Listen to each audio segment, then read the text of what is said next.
Muito obrigado pela audiência, meu caro ouvinte, meu caro telespectador. Já deixa o like aí no vídeo e inscreve-se no canal. Amanhã teremos Fluminense e Palmeiras no Maracanã.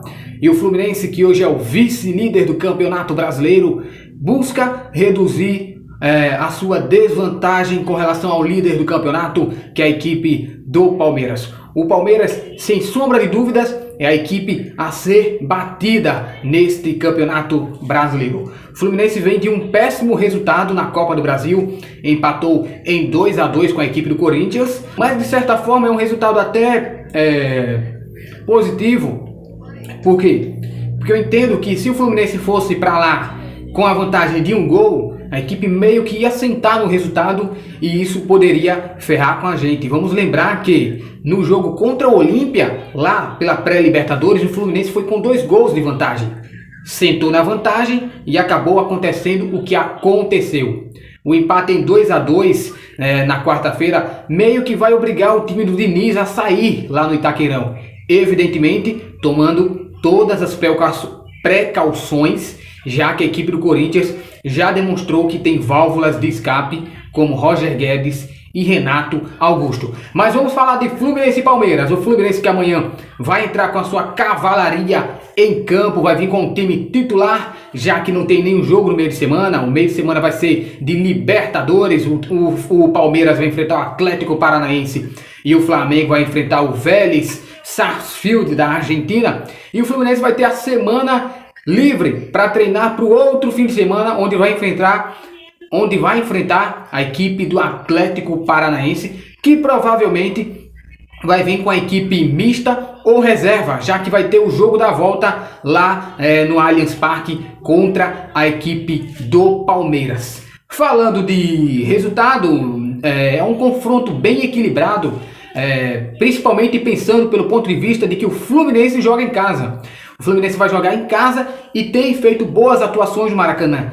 Precisa corrigir algumas coisas lá atrás na defesa para não deixar aquele buraco na defesa, para não deixar os jogadores saírem cara a cara com o goleiro Fábio. Isso aconteceu no jogo contra o Coritiba e aconteceu agora contra o Corinthians. Precisa ser corrigido e corrigindo isso é a receita do sucesso.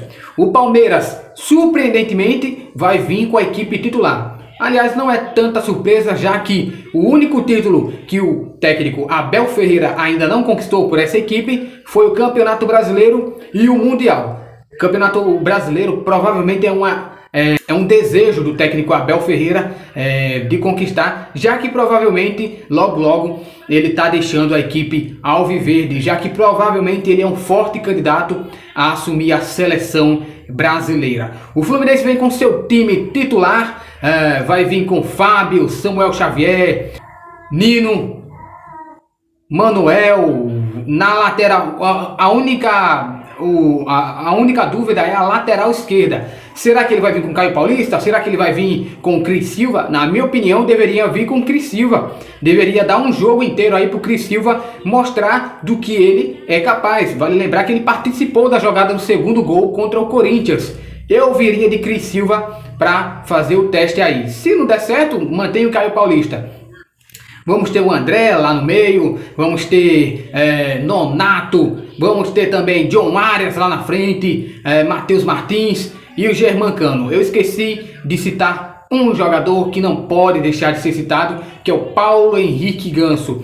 Mas esse precisa ser preservado para o jogo lá da volta do Itaquerão, que é daqui a 3 semanas. Mas cara, tudo pode acontecer em 3 semanas. Por exemplo, pode acontecer uma lesão com o Ganso. Tem que poupar esse jogador. Ele é a nossa válvula de escape. Quando o toque de bola acaba não gerando gols, ele encontra alguém com chances reais de marcar o gol. O Cano quase marcou o 3º gol do Fluminense com o passe dele. Infelizmente ele não previu, o Cano não previu que o Ganso ia dar aquele toque de primeira. Poderia ter sido o 3º gol ali do Fluminense, que naquela ocasião ainda estava vencendo por 2-1 e poderia fazer o 3-1 e meio que liquidar a classificação tricolor. Na minha opinião, deve preservar ao máximo o Paulo Henrique Ganso, já que ele é sim a nossa maior esperança. Dá para ver claramente que o Fluminense cai muito de rendimento quando esse jogador não está em campo. A boa notícia é que nós temos um jogador que tem correspondido. No jogo contra o Coritiba, o Natan tem sido esse jogador que meio que tem conseguido substituir o Ganso. Naquele jogo lá em que o Fluminense venceu por 5-2, ele inclusive marcou um golaço de falta. Pode ser uma saída aí também para o Tricolor lá para o jogo da volta.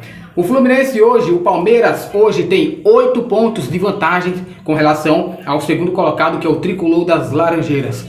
Se vencer, vai a 11 pontos. E depender do placar do Flamengo no domingo, a vantagem do líder para o vice-líder vai ser mantida em 9 pontos. Mas, se o Fluminense vencer, e pode vencer, essa vantagem cai para 5 pontos. E aí, meus amigos, restariam 14 rodadas do Campeonato Brasileiro. 5 pontos você tira em 2 jogos, em apenas 2 jogos. E não seria de se estranhar que a equipe do Palmeiras perdessem aí mais algum jogo, já que a equipe vai estar 100% focada na Copa Libertadores da América. Vale lembrar que no último confronto entre as duas equipes, lá no Allianz Parque, foi 1-1. O Diniz estava chegando ali no Tricolor das Laranjeiras e conseguiu arrancar um empate diante da equipe do Palmeiras, que tem sido muito forte lá nos seus domínios. O último confronto entre essas duas equipes no Maracanã, o Fluminense venceu por 2-1 com 2 gols de Iago Felipe. Quem marcou para a equipe do Palmeiras